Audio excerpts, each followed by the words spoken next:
G7 summit से जुड़ी इस वक्त की बड़ी खबर आप तक बता रहे हैं। G7 समिट में शामिल होंगे प्रधानमंत्री मोदी। पाकिस्तान का प्रोपेगेंडा फिर फेल हुआ है। कनाडा के पीएम मार्क ने फोन कर प्रधानमंत्री को न्योता दी है।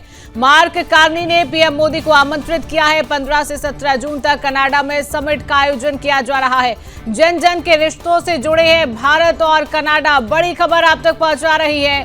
G7 समिट में प्रधानमंत्री मोदी शामिल होंगे।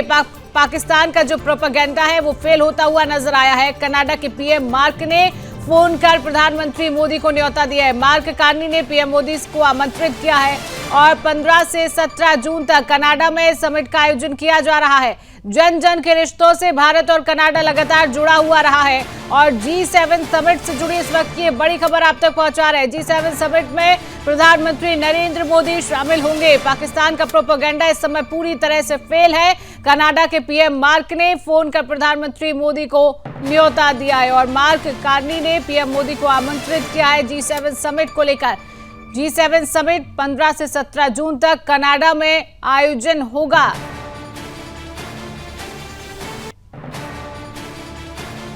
तो लगातार बड़ी खबर आप तक पहुंचा रहे हैं। G7 समिट से जुड़ी इस वक्त की बहुत बड़ी खबर है, जहां पर प्रधानमंत्री मोदी को न्योता आया है। G7 समिट में अब प्रधानमंत्री मोदी शामिल होंगे।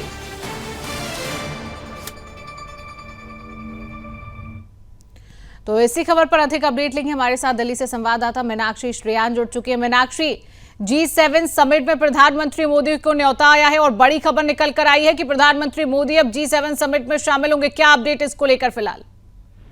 बिल्कुल, देखिए, कनाडा की जो प्रधानमंत्री है मार्क कार्नी ने जो है वो कनाडा में मेजबानी में आयोजित होने वाले G7 सम्मेलन में प्रधानमंत्री नरेंद्र मोदी को शामिल होने का न्योता दिया है। और ये जो G7 समूह है उसका हिस्सा नहीं बनेगा लेकिन प्रधानमंत्री ने भी आमंत्रण को स्वीकार किया है और सम्मेलन में जाने की जो पुष्टि की है।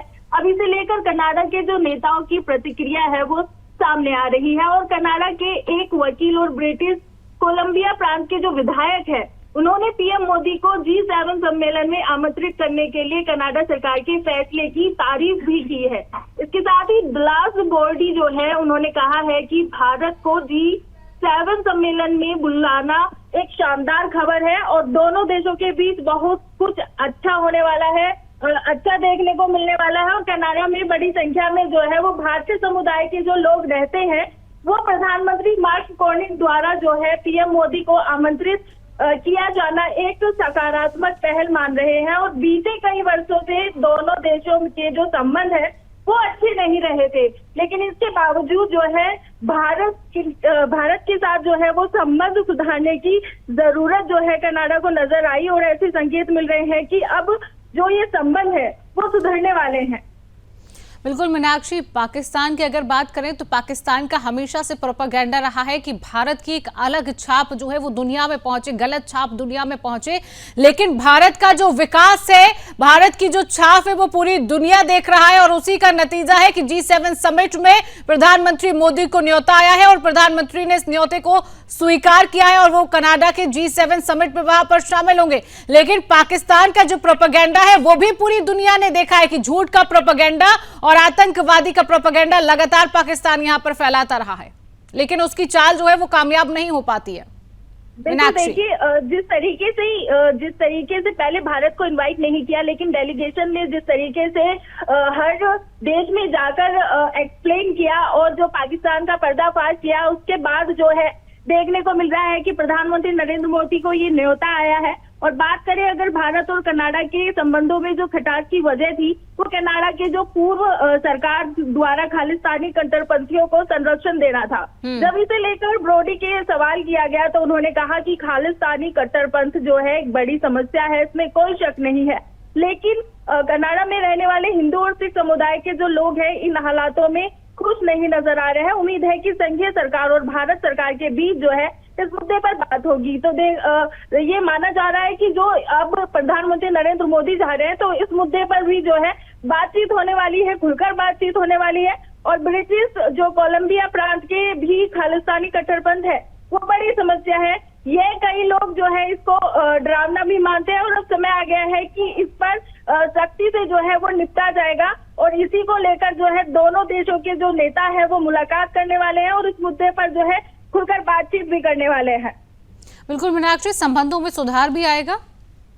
जी बिल्कुल, संबंधों में सुधार आएगा। और अगर G7 की बात करें तो इसमें देशों में Canada, France, Germany, America, Britain, Japan और इटली शामिल है। पिछले 6 साल से जो है पीएम मोदी लगातार इन सम्मेलन में हिस्सा लेते रहे हैं, लेकिन इस बार उनके शामिल होने की संभावना नहीं थी। लेकिन कनाडा थिंक टैंक है, उन्होंने कनाडा के लिए मौका गंवाना बताया और इसमें जो है उपाध्यक्ष जो है उन्होंने ये कहा है कि वास्तविकता ये है कि दुनिया की उभरती हुई शक्तियों में से जो एक के साथ जुड़ने का अवसर है वो गंवाना नहीं चाहिए, सबके साथ मिलकर चलना चाहिए। तो इस पर जो है अमेरिका के जो ICIT है उनके ढांचे के माध्यम से भारत के साथ जो है वो रक्षा को लेकर संबंधों को गहरा कर सकता है। बिल्कुल मीनाक्षी, G7 समिट में और कौन कौन से देश शामिल हो रही हैं? बिल्कुल, देखिए जैसा कि मैंने अभी बताया, इसमें Canada, France, Germany, America, Britain और जापान और इटली ये जो है ये शामिल होने वाले हैं। और वहां पर जो है प्रधानमंत्री नरेंद्र मोदी भी शामिल रहेंगे और सभी देश जो है वहां पर प्रधानमंत्री नरेंद्र मोदी से जो है चर्चा करने वाले हैं।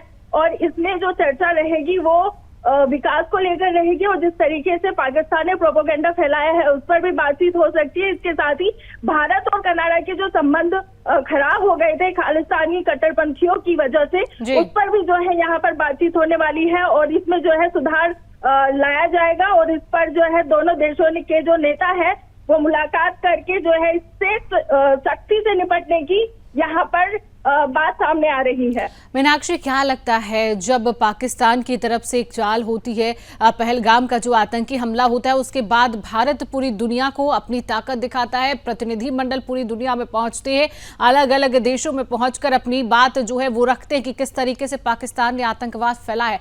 कहीं ना कहीं उसी का नतीजा है कि आज जो कनाडा है, प्रधानमंत्री को जो संबंध है, कहीं ना कहीं पहले हमने देखे हैं कि कनाडा और भारत के बीच संबंध अच्छे नहीं रहे हैं, लेकिन अब उन संबंधों में धीरे धीरे सुधार जो है वो आ रहा है। प्रधानमंत्री मोदी को न्योता भी इसको लेकर पहुंचा है।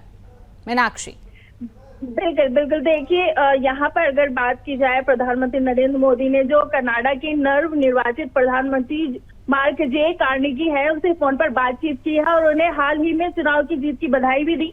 इस बातचीत के दौरान दोनों नेताओं के बीच दोस्ताना माहौल भी देखने को मिला है और कई अहम मुद्दों पर चर्चा भी हुई है।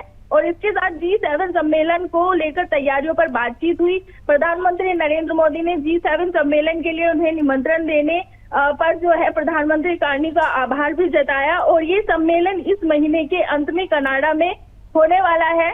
और इसमें जो आप बात करें अगर पाकिस्तान की, तो पाकिस्तान ने काफी भारत को लेकर जो प्रोपेगेंडा फैलाया था उसका पर्दाफाश अब हो चुका है। जिस तरीके से डेलीगेशन जो भेजा गया था भारत की तरफ से वो काफी सफल रहा और कई देशों की भारत को लेकर सोच पर जो है उन्होंने काम किया और सोच बदलने में जो है वो कामयाब भी रहे। तो इसी का ये कारण है कि जिस तरीके से भारत की छवि धूमिल हो रही थी, प्रधानमंत्री नरेंद्र मोदी की छवि धूमिल हो रही थी, वो अब अच्छी हो चुकी है और सकारात्मक बदलाव जो है वो देखने को मिल रहा है। और बीते कुछ वर्षों में रिश्तों में थोड़ी खटास देखी गई थी, लेकिन अब नई सरकार के साथ भारत खुलकर सहयोग करती हुई नजर आ रही है और सहयोग करने के लिए एकदम तैयार है। चलिए, बिल्कुल मीनाक्षी, तमाम अपडेट साझा करने के लिए आपका बहुत बहुत धन्यवाद।